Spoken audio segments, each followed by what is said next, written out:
Hey, what's going on, Obscure Mic people? It's Bark, and coming at you with a lazy edition of a video today. We're going to talk about the Shure MV7, but let me preface this. One, I was going to go all Halloween with my glasses, my toboggan, my flannel, and I was going to be like, welcome to Obscure Castage. This is, but I screwed it up. Couldn't find my glasses, so it doesn't matter. It is cold in the studio, though, so it's fine that I got on the beanie.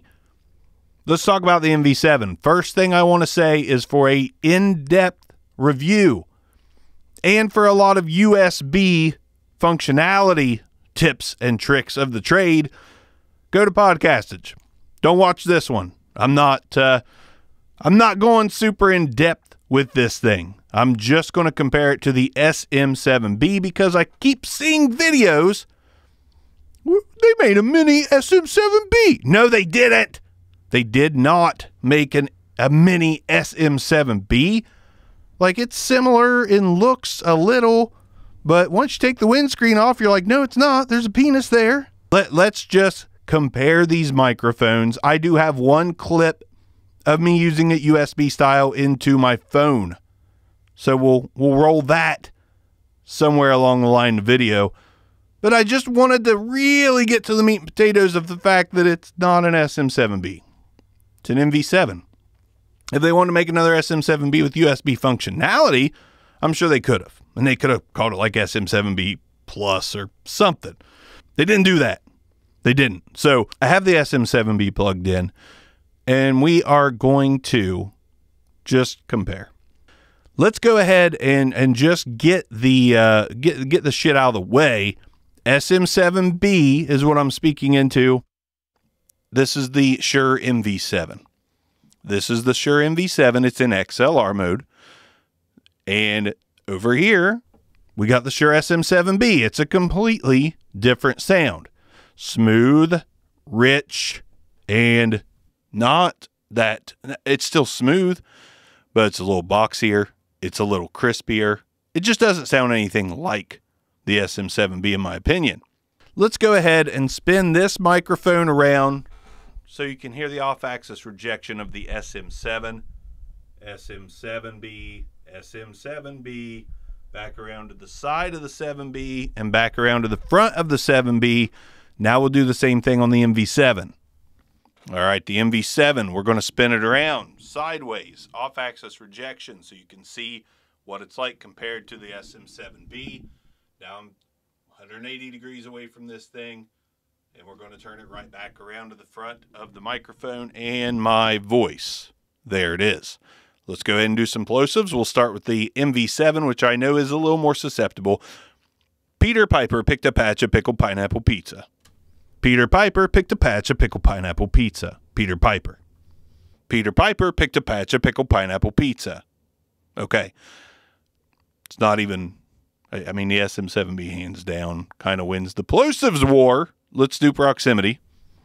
When you get right on top of the SM7B, this is what it sounds like when you're right on top of it. When you're right on top of the MV7, this is what it sounds like on the MV7. Right on top of the MV7.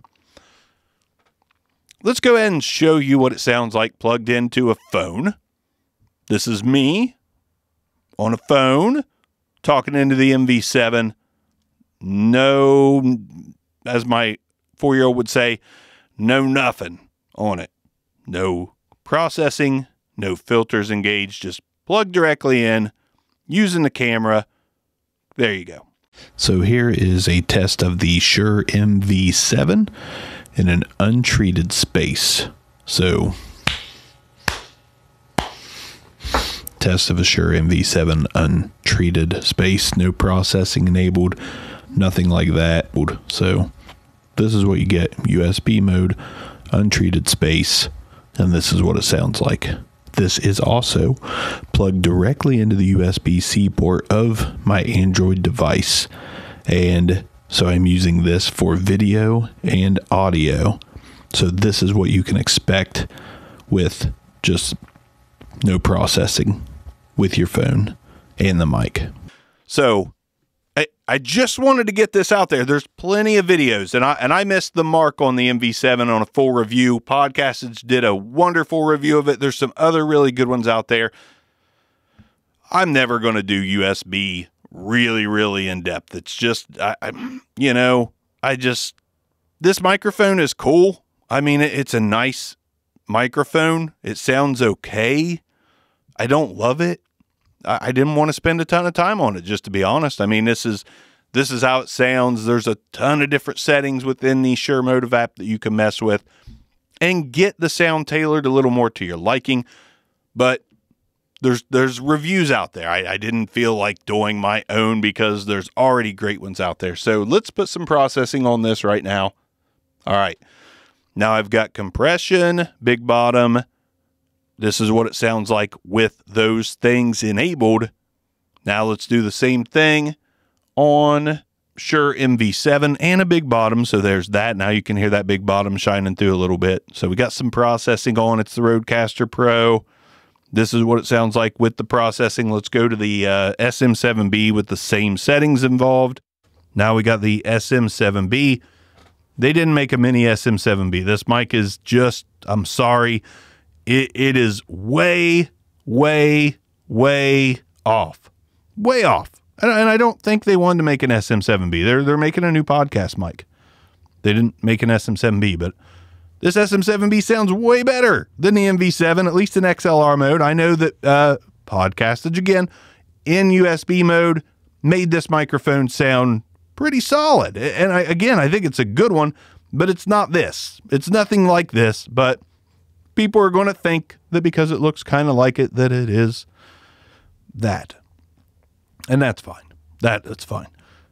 Anyways, I just wanted to show you guys a quick comparison between the two because, in my opinion, they are nothing alike. I don't really care for this microphone, honestly. I just think it's, it's built really well. There's a lot of functionality if you're on the go, back and forth, plugs into a phone and works fairly well.